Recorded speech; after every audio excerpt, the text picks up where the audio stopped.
I'm Mikki, and this is Mikkipedia, where I sit down and chat to doctors, professors, athletes, practitioners, and experts in their fields related to health, nutrition, fitness, and well-being.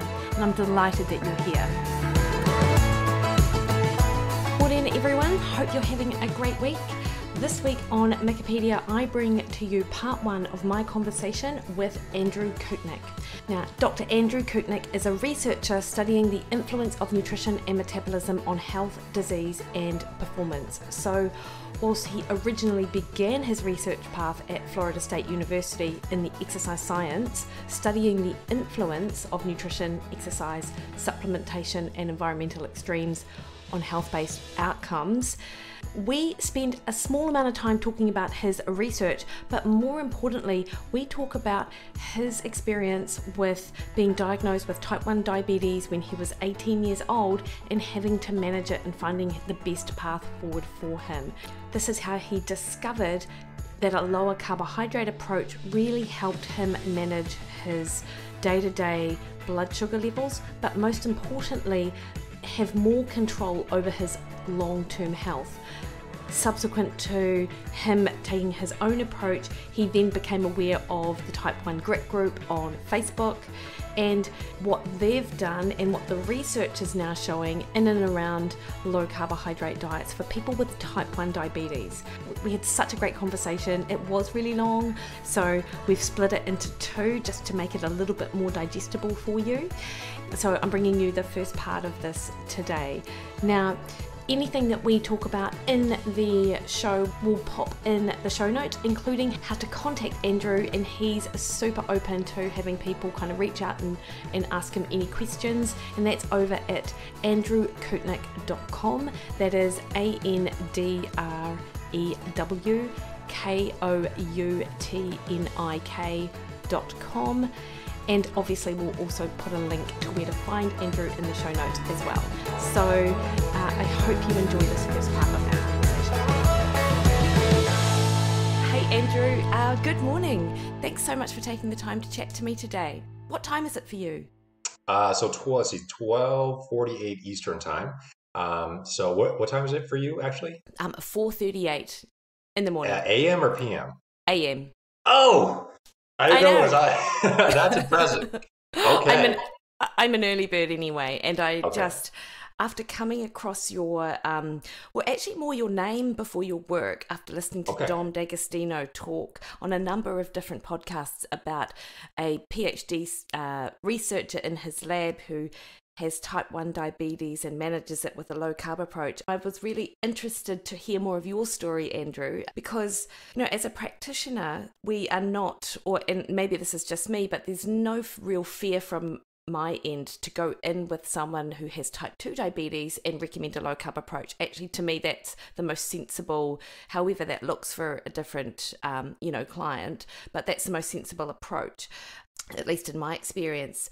But with type 1 diabetes, you tend to tread a little more carefully just because they're almost two entirely different conditions, despite their similarities in names, right? So I've been on your website a number of times and seen an almost PhD-like amount of information on there about your own journey with type 1 diabetes and your own research and work around it. That's not where your PhD is actually in, though, is it?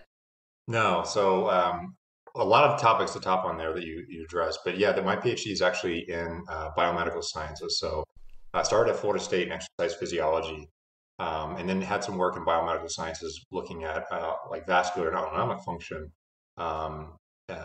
in rodent models, and also we've done a lot of work in humans as well. But when I went and did my PhD, I specifically wanted to look at metabolism because of my personal journey with it. And so my work is specifically in the topic of metabolism, but actually very tightly focused around the concepts of using metabolic tools, i.e. nutrition being one of them, and also things like exogenous ketone administration, just to understand the underlying physiology that accompanies that, but also to understand how we can leverage what we've learned from that to apply it to the health, disease, and performance applications, ideally to improve them.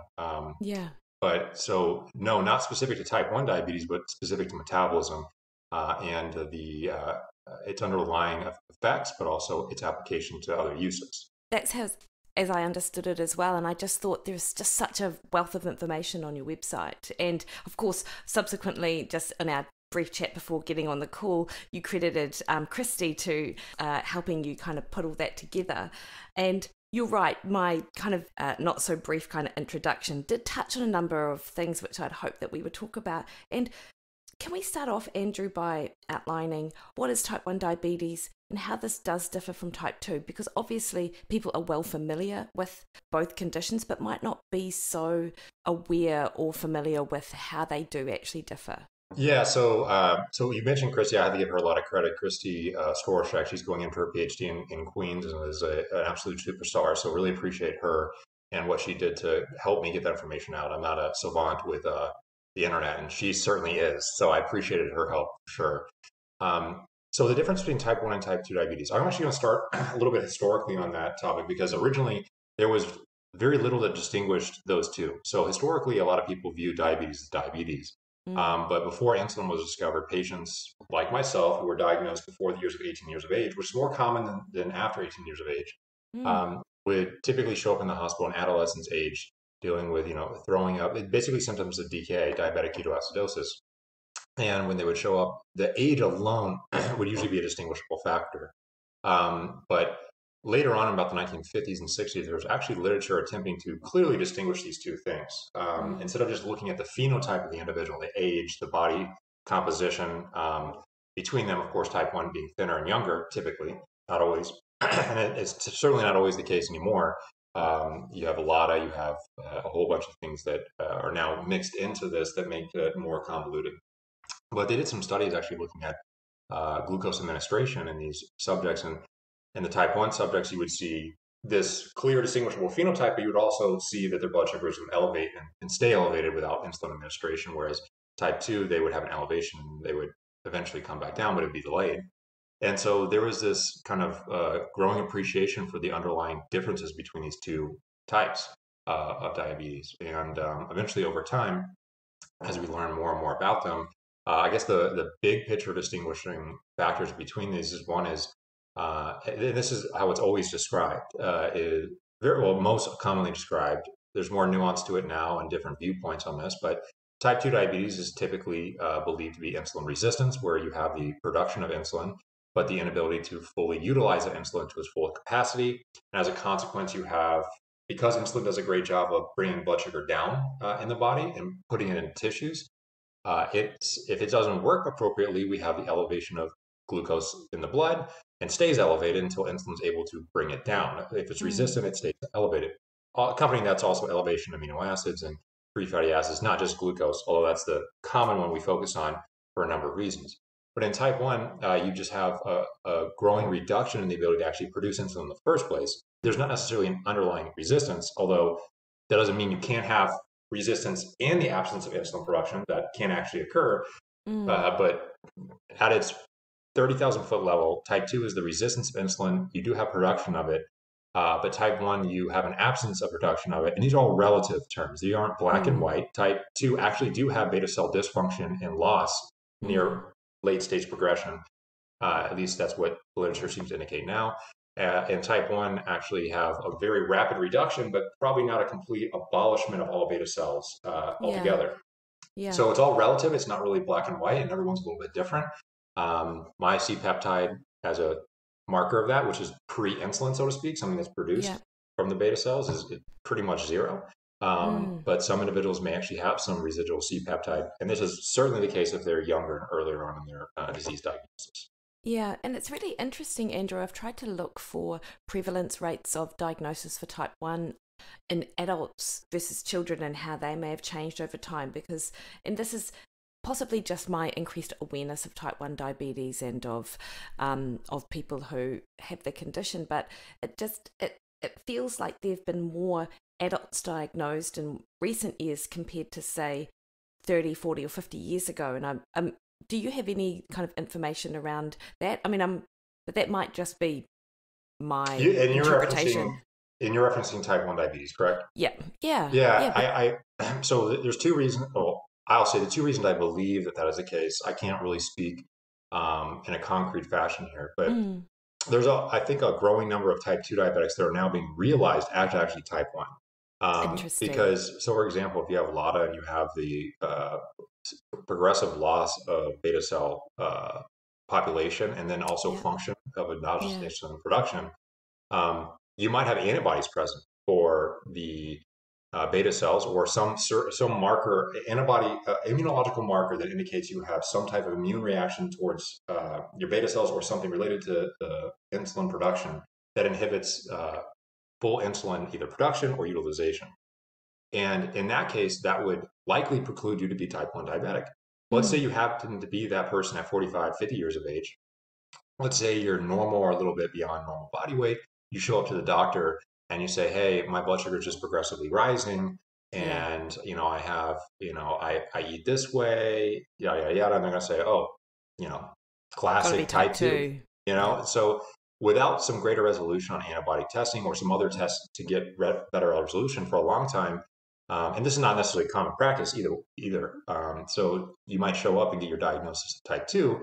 And in reality, you are actually have an immune response to your beta cells and they're slowly dying over time Mm. or rapidly, depending on your situation. And in reality, you're a lot, but you don't know that. And Yeah. they are hard to distinguish because all you see is HbA1c and blood sugar rising over time. Mm. And if you still have residual beta cells, you still can change your ability to utilize that with lifestyle. Yeah. So in theory, you might nudge it a bit, right? So you Mm. might have some responsiveness towards it if you implement some of the common therapeutic strategies that help type 2 diabetes. So that's one potential reason for that. I'm sure there's a number of others that I'm just not thinking of right now, but that's a primary one that comes to mind. And for whatever reason, and I'm sure theories abound about this, there do seem to be an increased prevalence of diagnosis of type 1, not even in a younger stage, but also in older stage. And I Yeah. do believe that the increased prevalence in older stage has a lot to do with the just awareness or the diagnosis of it accurately. And Yeah. I'm sure there's a large swath of type 2 diabetics who actually are type 1 right now.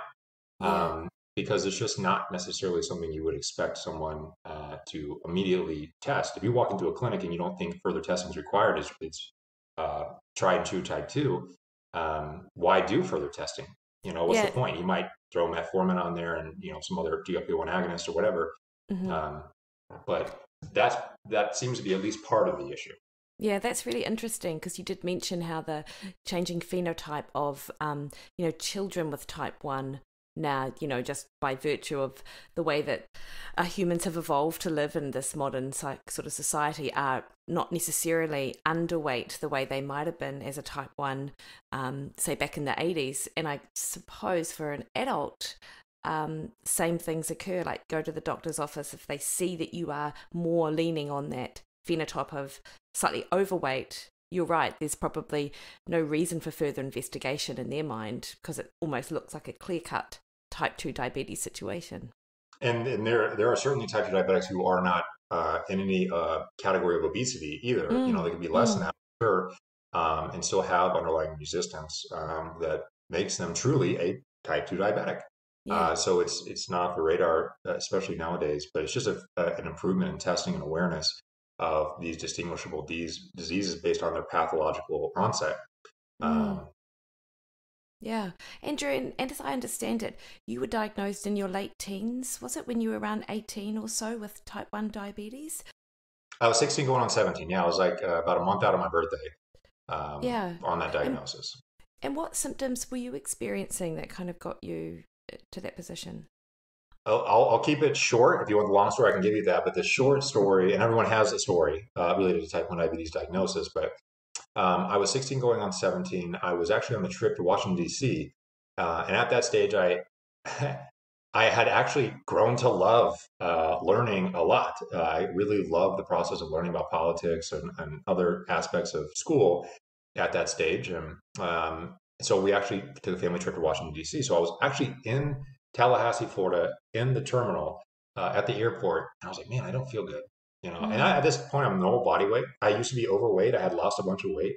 And it wasn't related, in my opinion, to type 1 diabetes diagnosis. mm, Even retrospectively thinking about it, I had just lost weight over time doing exercise and diet. And I was normal body weight, exercising regularly, and had been doing so for like a year. Mm. And I show up at the terminal, about to go to Washington, D.C. I'm like, man, my stomach feels terrible. Like I don't feel good. And so, of course, to fix that problem, you drink sugar Mm. and Gatorade and carbonated drink and things that like are like a bread or whatever. But I had drinking a Gatorade or drank a Gatorade and a Sprite to think that was going to improve my situation. It didn't really do much until I got on the airplane and actually AC started hitting me. Like the AC really helped a lot. But then I was walking around Washington, D.C. and about 15, 30 minutes into a walk, I was gassed. Mm. Like I had nothing to Mm. give. And we would go walking for hours and hours a day. I'm like, what's up with this? Like, this doesn't make any sense. I was just had zero energy. Mm. And 3 days later, each night we would go out to dinner. And the first night I drank, is it 14 or 16th, typical water glasses you get at a restaurant. And that was a record because I was within 2 hours. And the next one, I drank the pitchers of water that they Mm. pour your drink out of. I drank two of those, and Mm. then threw all of it up for 14 hours straight. And eventually went to the hospital. So I was extremely fatigued. I did have increased urination. I was extremely thirsty, and it all kind of came crashing down in about a 2 to 3 day window. It became very progressive, and I was definitely Mm. full-fledged onset when I got there, and about Mm. a day and a half, 2 days later is when I was in the hospital. Oh, wow.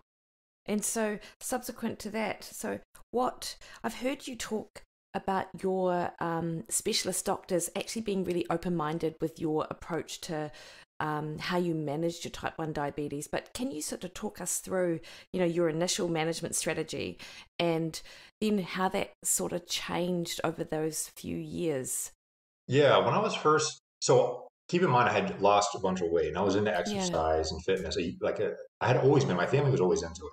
My aunt and uncle, they used to run marathons and they had climbed mountains. And so it was always a prevalent part of our family. And my mom and dad had both run. My mom had run a half marathon and was an avid runner. My dad had ran a marathon and done like century rides and all sorts of stuff. So we were always into exercise. And we'd always struggled with weight when we Mm. were throughout life. So it was always a part of our lives, like nutrition and exercise. But I was overweight and I had lost a bunch of weight. So when I was on my um, so I went into my diagnosis with some kind of already kind of like healthy eating, so to Yeah, speak. yeah, yeah. And honestly, it was. I mean, by most standards, I mean, there's nothing Mm. wrong with what I was doing. But I had some type of lifestyle, some Mm-hmm. type of lifestyle intervention I was already doing at that stage. So when I got diagnosed, the second I left the hospital, I just continued that. Mm. And I think this is pretty common, although I can't speak for everyone, but when you they typically implement what's called a basal bolus strategy. So Yeah. that is providing a basal amount of insulin, which is one of these insulins that lasts either 12 plus hours or 24 plus hours. And you either do the 12 plus hours, two shots, one in the morning, one Mm. in the evening, or the 24 you do it one time a day. Um, or maybe you split that 24-hour over half doses twice a day. There's different ways people do this. But that essentially covers your basal metabolic needs because in reality, most people don't appreciate this, but you actually do have a efflux of Mm. glucose out of tissue into the serum on a regular basis, and insulin is being just kind of residually handling that on a regular basis. So you do have insulin that's kind of basally secreted, and glucose efflux into the serum that's basically handled by that insulin. But Mm. if you're a type 1 diabetic and you don't take basal insulin, you quickly realize how much that actually is and how much you Yeah. actually need to kind of counteract that is if you're regularly eating. I must caveat Mm-hmm. that. If you're fasting or doing something else, you can circumvent that. But we'll talk about most people in this Mm. situation. So basal insulin, they provide a basal insulin to kind of cover what keeps you as close to stable without food present as possible. That's the goal. That's your basal Mm-hmm. insulin. If you can nail that, that's what they typically are shooting for. Now, a bolus is, like I have them right here in this little pouch. They're like various types of kinetics-based insulins. This is Humalog. This is a Mm-hmm. rapid insulin. This is supposed to last give or take 2 hours, peak at 1 hour if you inject it to adipose tissue. And then there's also other insulins that a lot of people don't use, like regular insulin, Mm. which typically won't peak for an hour and a half, maybe 2.5 hours, and last for 4 to 6 hours. So Mm. there's different types, but those are typically given with the meal, and those will cover whatever glycemic response accompanies the food you ate, Mm. which of course is typically focused in the diabetic realm around carbohydrate counting. So Yeah. that was what the case was for me. when I was first diagnosed is you get the basal strategy, you keep working with that, especially when you're first diagnosed, because Mm, you also have residual beta cell function because you're in the mm, honeymoon phase. mm, Not all your beta cells are typically destroyed overnight. It takes mm. time for that to lead in. So your function is slowly dwindling over time, and then you're kind of working with trying to adapt your basal rate to accommodate that over time, and then you're also accommodating in kind your bolus along with the foods you're eating on a regular basis. So you kind of have this buffer with your Mm, endogenous insulin that's still left, and you're working through that initially. But gold standard is basal bolus, so that's what I just mm, described, and then also carbohydrate counting, which is okay. Or they call the exact like it's like a typical dose of carbohydrates. Say it's 15 grams. yeah. It's 1 unit, and then you Mm, kind of calculate. Okay, one unit of carbohydrate. Uh, how much does that account for in insulin? So you start conservatively with your bolus, mm-hmm, and then you slowly adapt that to you as a person. So mm, how much insulin you would require is obviously going to be different from me if we were mm, both type 1 diabetic. yeah. So it's kind of optimizing it. So you start conservative and you optimize it until you get to kind of a more stable situation. And usually that Yeah. doesn't occur until you're out of the honeymoon stage. Yeah. Um, so that's typically how it goes: basal bolus and carbohydrate counting. And Yeah. that pretty much still standard. Even if you're Yeah. using a pump, Yeah. it's still the same strategy.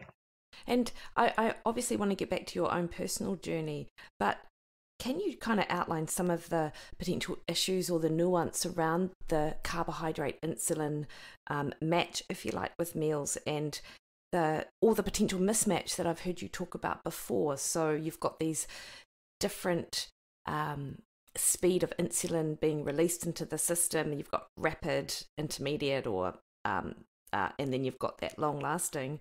Is that how it actually works in real time or real life, Andrew? Like, So no, and no, it's not. mm, So maybe for you, let's say you ate, assuming you don't have type 1 diabetes, yeah, assuming you don't, if you go and ate, let's say, 50 grams of potatoes, mm-hmm, there's typical, white potatoes or yellow potatoes, whatever, um, and you ate that food, okay, pretty quickly your body's going to start digesting that into individual, into polysaccharides and then to mono and disaccharides, and then once it gets to that stage, it's going to go into the intestine or the intestinal cells for absorption, and then eventually, by the time it actually gets to your serum, it's pure, essentially glucose. mm, And so for you, the second that hits your bloodstream, once it gets circulated to the point where it's taken up through the beta cells, because your beta cells will uptake the glucose levels on a regular basis, will produce a signal in correspondence to the level of blood sugar at any particular moment. The mm, second it detects a difference in blood sugar that's elevated beyond its homeostatic level, whatever that ends mm, up being. For most people, that's going to be somewhere between 80 and 120, mm, depending on what your normal is. Probably somewhere around 90 to 100, whatever it might be. But with that, your body will detect, okay, let's say you ate that food and it's got to 130, 140 milligrams per deciliter. And then your body will say, okay, there's obviously some elevation in blood sugar here because of the signal produced in the beta cell. That signal then translates to causing these insulin granules to release directly into the bloodstream. That mm, is a key distinguishable factor. So the second you see an elevation in your blood, assuming you have normal metabolic health and everything is going great, you don't have type 2, type 1 diabetes, you will have an instant release of insulin into the bloodstream the second your blood sugar elevates, or at least when it reaches the beta cell, which will be pretty instantaneous. So we're mm, talking minutes mm, where and however long it takes to digest. So these slower digesting foods, it's more easily handled because it's more prolonged, right? So you don't have as mm, much of a magnitude of effect of that insulin immediately. And usually, someone like yourself, you're looking at a continuous glucose monitor, may never even see a spike at all mm, because your insulin is doing a great job of handling it so rapidly. Now, let's say you take away your beta cell function, and now you're Andrew. Okay, you eat that same potato. It's going to now elevate your blood sugar. But keep in mind, you don't have any endogenous system to manage that. So let's say it mm, gets hot in the house, you have this automatic thermostat, and now your thermostat says, okay, now it's above, let's say, 75 degrees Fahrenheit. I'm probably using the wrong units for some people, but it's let's just fine. say it's 75 units Fahrenheit. Yeah. And you go to 76. Okay, that little bit of change is automatically detected, turns on, and auto corrects the house temperature. Same deal here with insulin. The second it happens, you have a correction immediately, and it's handled pretty quickly. And before you know, you're really not really detecting any differences in temperature because it's kind of all being automated for you. But for type 1, I eat that potato. It starts elevating my blood sugar, let's say anywhere between, because it's potato, let's say 10 to 15, maybe 20 minutes where I start really seeing a meaningful change in blood sugar. Well, I don't have the endogenous insulin response. So I, as a type 1, would have to then anticipate the magnitude of impact of that food based on a number of factors that it will have on my blood sugar. And then based on a number of factors on top of that, I need to anticipate how much insulin to give, how sensitive my body will be, and how rapidly it will absorb that insulin to have that magnitude of effect in order to calculate, anticipating as much as I can to match the kinetics of that insulin to the kinetics of that food induced glucose response. The problem here is when you actually look at the data, it doesn't look like it would be that far off. It looks like, okay, if you eat a mixed meal with some fat and fiber in it, in theory, that meal glycemic response shouldn't be too far off of a typical bolus strategy with one of these rapid insulins. But it's just not how it happens. Yeah. What the reality is that, like, let's say I inject that into the stomach.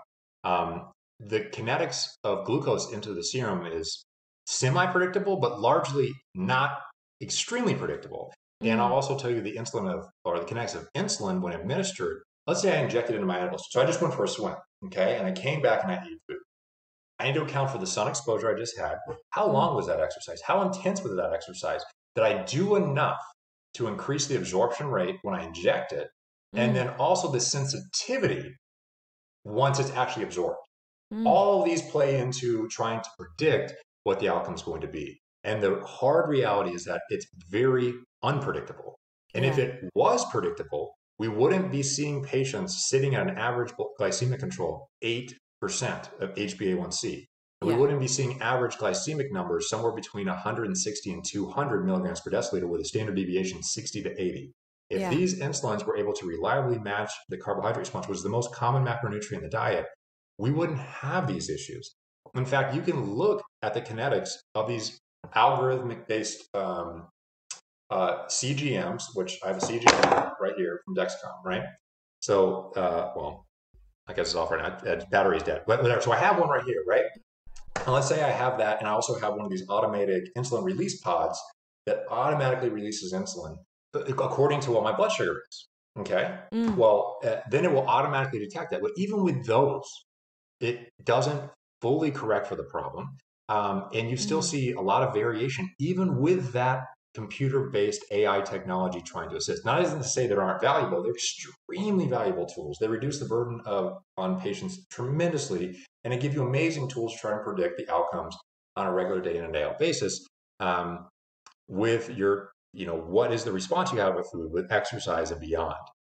But the reality is that you will have a release of insulin within seconds to a minute of the food the second it hits your bloodstream.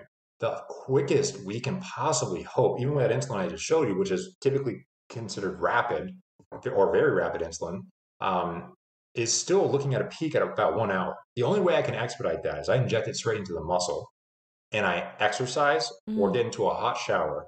And then I can expedite that by maybe cut that time in half. But that's still 30-minute peak, and that's still in my system for at least an hour and beyond. There's still a tail effect. So the reality is it just doesn't reliably match. And let's say that they did. There's more insulins. They have inhaled insulins now. They have extremely rapid-acting insulins that have just come on the market. Here's the issue. Let's say they do reliably match the carbohydrate response. Let's go, anyone can do this test. Let's say you have a typical meter, or let's say you're lucky enough to be access to a CGM, and you put that on, you're a normal, healthy individual. Go drink a Coke, go drink a Pepsi, have like 60 grams of straight sugar, and see the response you have and how quickly, even though you have fully intact insulin response, you'll see how quickly that rises. Imagine if you had an insulin that was just as quick. How dangerous would that be if you got it wrong? And the example I will give you is, let's say Andrew Koutnik was, I do a low carbohydrate diet. I'm sure that's not news to anyone here. But let's say that Andrew all of a sudden was doing a very high carbohydrate diet. And I was eating, like, let's say the typical American consumption. So 250 to 350 grams a day. So 300 grams. And I'm having 3 meals a day. Although obviously most people snack a lot, but let's say I have to split it across 3 meals, 100 grams per meal. I have 100 grams. Let's say that I have a correction ratio of 15 grams of carbs. Well, let's just make it easy. 10 grams of carbs for 1 unit of insulin. That's 10 units of insulin. Let's say I take 10 units and then I go outside actually. But no, today's a little different. Like I have a 22-month-old son and I had to get him into school. I couldn't eat right away. So I'm moving. I got out in the sun. Yeah. I'm more active. And I inject that same 10 units thinking it's going to respond the same way. And in reality, I actually maybe kicked up my insulin sensitivity and my absorption rate. And now that 10 units is acting like, that 10 units is now acting like 15, 20 units.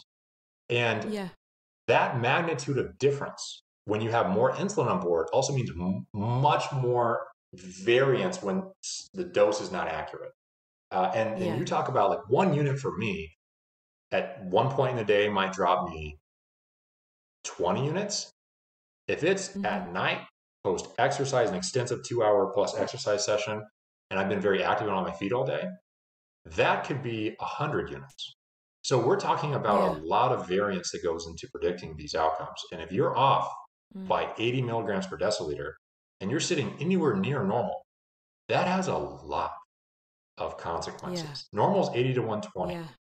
So if you have a variance that is, if you're off by that much, there's no way you can keep your blood sugar in the normal range. And so that is also why it's typically not safe for someone who's doing strategies where you are doing a lot of carbohydrate consumption and have a lot of variance. And it really just comes down to that, in my opinion, the variance.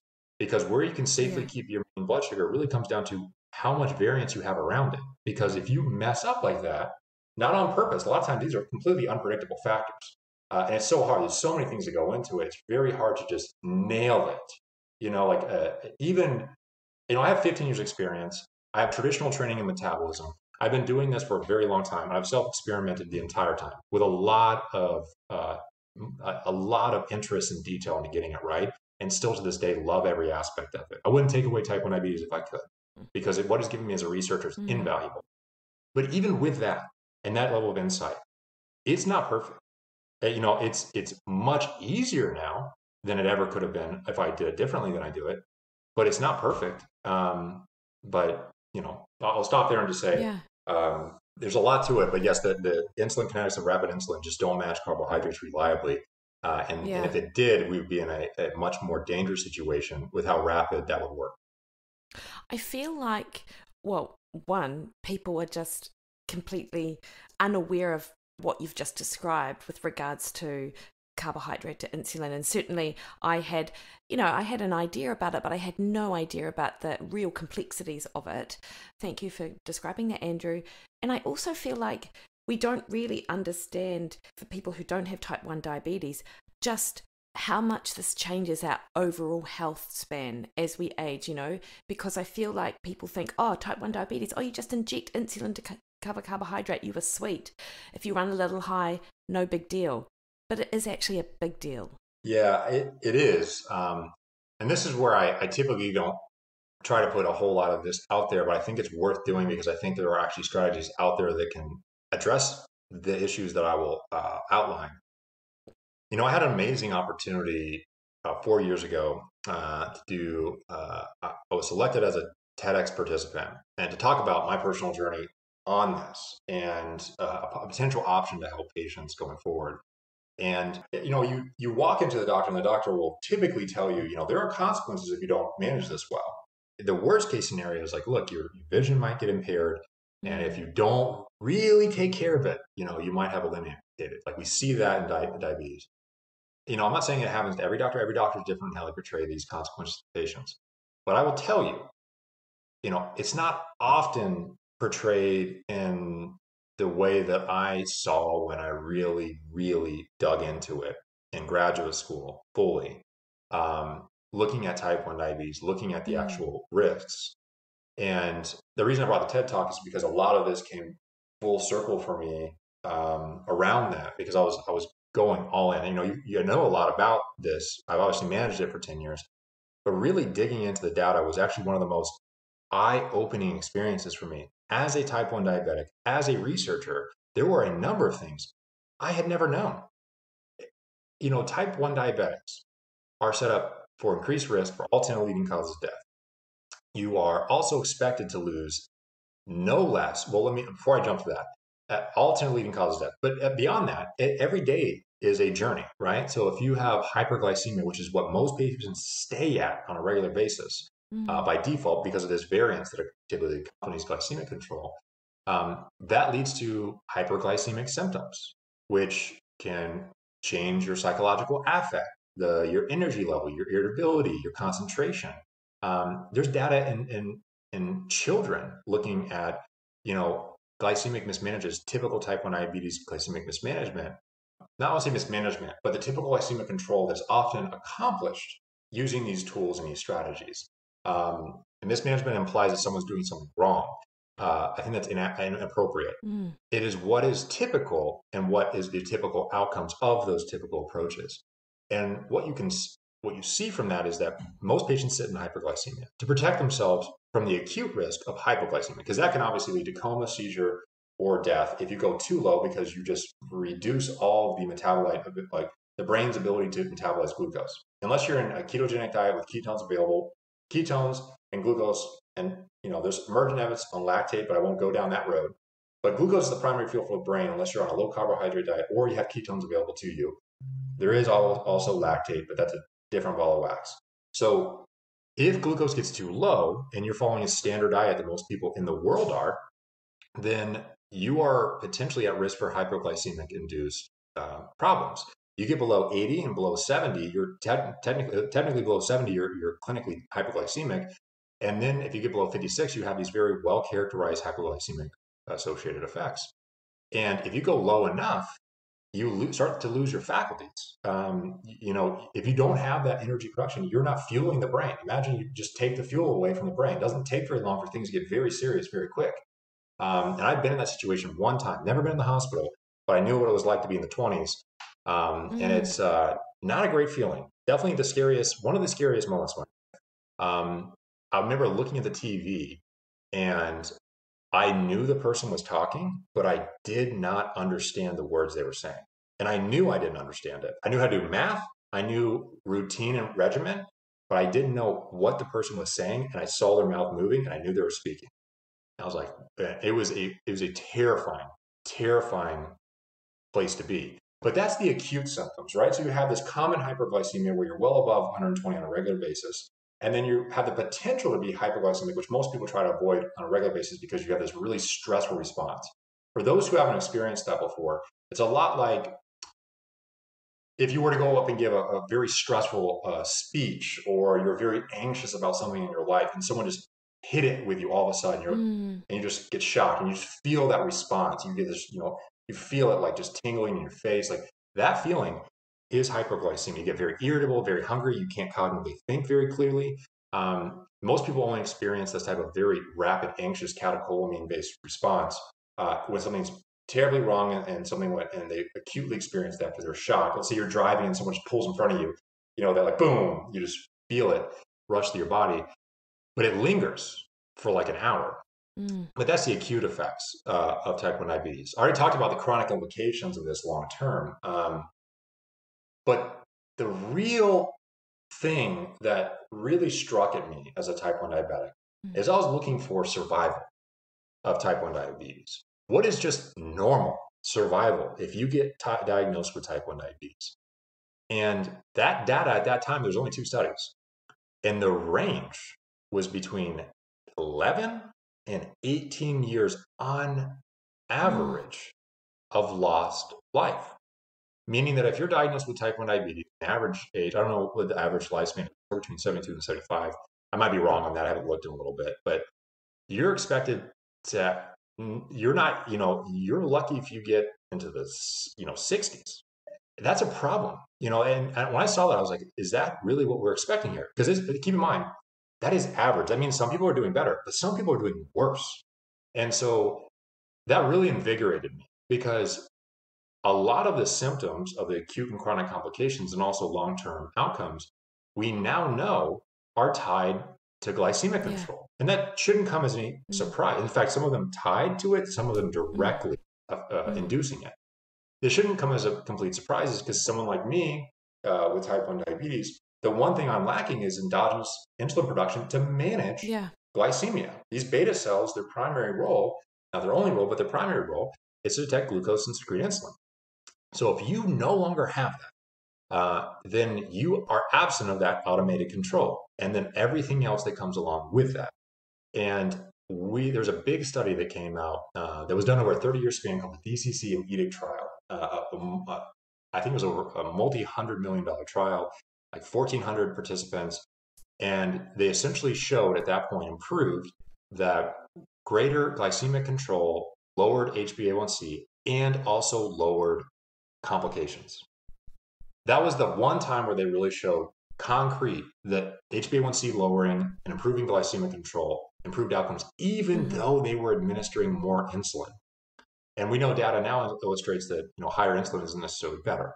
So all that said, it harpens back to this glycemic control. And if we can hope to make meaningful impact in someone who's living with type 1 diabetes now, right now, there's a lot of work being done, which is really important work, to address it from even being diagnosed in the first place. I mean, if you can prevent it altogether, amazing. But what about the patient who's, not just me, but like, what about the patient who's already diagnosed? What are they going to do? They need something now. And with glycemic control being the primary effector of these outcomes, what can someone even hope to do to get normal glycemia if average is far from normal, with HbA1cs being approximately 8, and in fact, they're increasing over the last 10 years. When I went through that journey, learned about that, and also realized that for myself about 10 years ago, and you had mentioned the open-minded versus not open-minded doctors. I've always had good experience, relatively good experience. I wouldn't say everyone's super open-minded about this, but I will say that when I walked into my doctor's office, what was 12, almost 13 years ago, and my HbA1c was 5.6, my doctor wasn't wondering what I was doing wrong. Yeah. He said, I don't know if I've ever seen this before. What are you doing right? And because at the end of the day, most people in the type 1 diabetes world appreciate that that's what matters. If you can get that HbA1c down, that's the primary risk factor for almost everything I talked about, if not everything. And so when I did that, I was like, wow, this is incredible. Really invigorated. Because if that's not normal, and it was only just putting this intervention that I did, which happened to be a lifestyle nutritional intervention, all of a sudden, bam, here I am showing up feeling the best I ever felt and normal blood sugars. And I was performing better in the gym. I was feeling better. Like I was barely testing out of 7 to 120. I didn't have a CGM at the time. I was just using meters. I felt safer. Very rarely was experiencing hypoglycemia and was very aware of when hypoglycemia occurred. I was like, man, this is amazing. But over 10 years, Mikki, I had maybe come across 10 type 1 diabetics, and I had come across 0 who had done any therapy like I had done. And it really made me get to that point where I came all the way back full circle with this conversation about, that's when I decided if there's an opportunity to share this with other people, i.e. via TED Talk or something else, and this is largely why I'm speaking here today, I don't want a patient to show up at their doctor and not know that there might be a host of therapeutic strategies they might be able to implement if they're looking to do so. And, it doesn't have to be my way at all. I just want a patient to know when they walk in with their child or on their own into the doctor for the first time, or usually the hospital, and find out the doctor walks in and says, you're going to be taking insulin for the rest of your life. You're going to be testing your blood sugar for the rest of your life. And you have to count and be a master of your nutrition to understand how to regulate that with the most powerful hormone we have for all of metabolism. Yeah. You're going to be doing that for the rest of your life. So, if all I hope for is that a patient would know their options and their full totality, and at least if they care to try, not that they have to, but if they care to.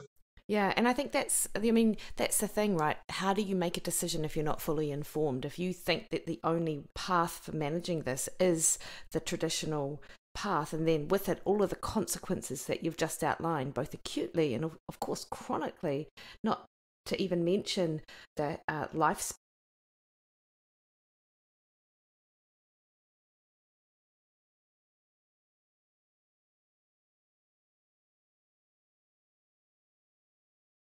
yet, of course, kind of going on elsewhere in the world, we had Dr. Bernstein and his protocol for managing type 1 diabetes, and someone alerted you to the type 1 grit group, which are children all over the world using Dr. Bernstein's low carbohydrate, higher protein approach to manage their diabetes. And how overwhelmed you felt when you realized that all of these people were doing it, and you had no idea. Do you want to just sort of describe that for me? It was surreal, actually. So I had went on this journey because, in just total irony, actually, I thought about the irony of this about a couple of years ago when I finished my PhD. I was thinking about it. I was like, man, when I first went into looking into low carb as an option, by the way, that's what I ended up doing. I lowered the amount of carbohydrates in the diet and changed my insulin strategy to match the protein-based kinetics of food. And it was like I got off a roller coaster. It was like, okay, all of a sudden the insulins are now matching the foods I'm consuming on a regular basis. And now I'm not trying to constantly battle, like slightly off glycemic numbers, and it's having an impact on how I feel on a regular basis. I was getting off that roller coaster, as many people describe it. But when I first went on this journey, the reason I got interested in it was actually not because of glycemic control. It was because I thought there was this dialogue in the athletic, aesthetic athlete community. Because all I cared about at that point was being bigger, stronger, faster. Right? I didn't care about really a whole lot else. That's all I wanted to do. So I had heard, although at that time the way it was being portrayed was totally off in irony. Now looking back, I've actually directly studied this. But the way it's being portrayed is like, okay, you can go on this diet, and like if you go on this ketogenic diet, this ketones will elevate and it will totally abolish. You can keep all your muscle and lose all this fat. That's all you're going to lose. And I was like, that sounds excellent. So I want to do that. So I was like, you know what? I'm going to switch over and try that. And actually, at that time, I was aware of and was friends with a professional athlete who had kind of gone on this journey through that and off that. And I had reached out to him. I was like, hey, I'm thinking about doing this.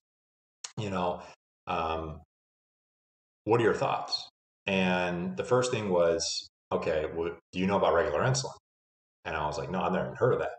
And this person was like, well, you might want to get familiar with it because that's the best strategy to managing this. You have your basal insulin, you have your regular insulin to match protein now, and you really only use rapid anymore to correct for any mismanagement you have with the regular.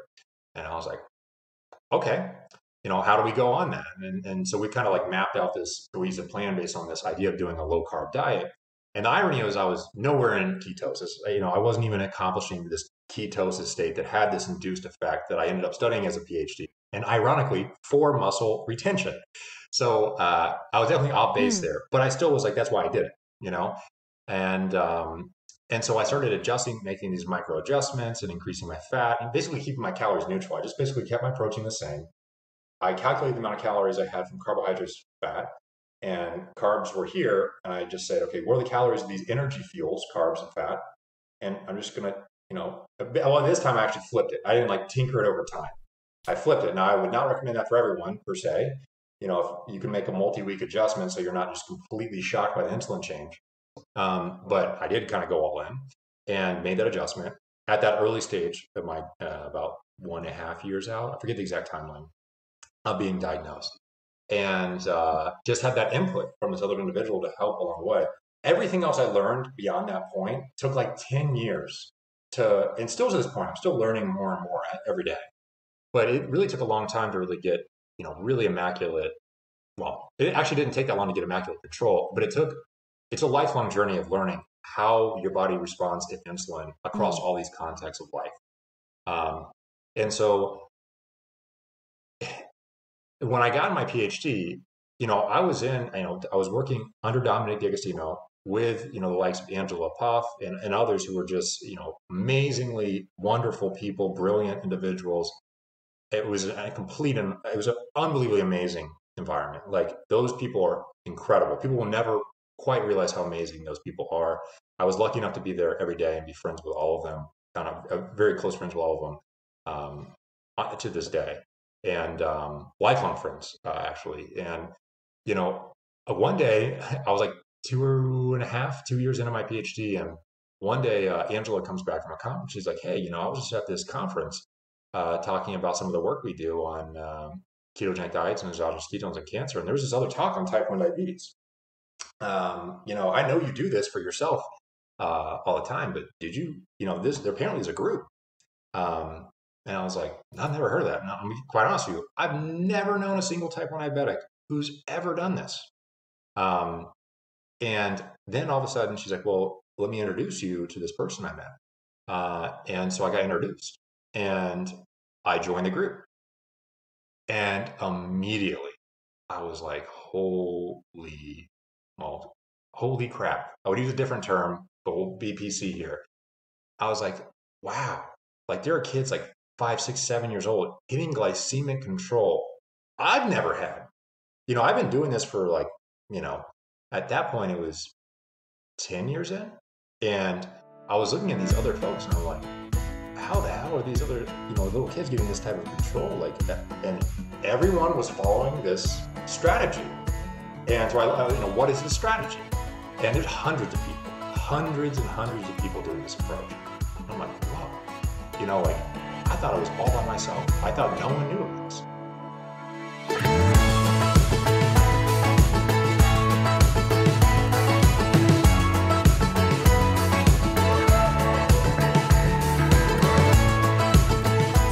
Not to leave you hanging, but we'll bring you part 2 of that conversation next week with Andrew. And as I said, pop those links in the show notes for you. Now, until then, you can catch me on Instagram and Twitter at Mikki Williden, over on Facebook at Mikki Williden Nutrition, or on my website, mikkiwilliden.com, where you can sign up to my weekly emails. And in addition to that, you can also book a one-on-one consultation or sign up to one of my subscription meal plans where you get a 28-day meal plan, be it on real food nutrition or an 8-week fat loss plan for men and women. And that also includes access to me 24/7 to help you individualize your approach and optimize your nutrition-related goals. Awesome team. Alrighty, have a fab week.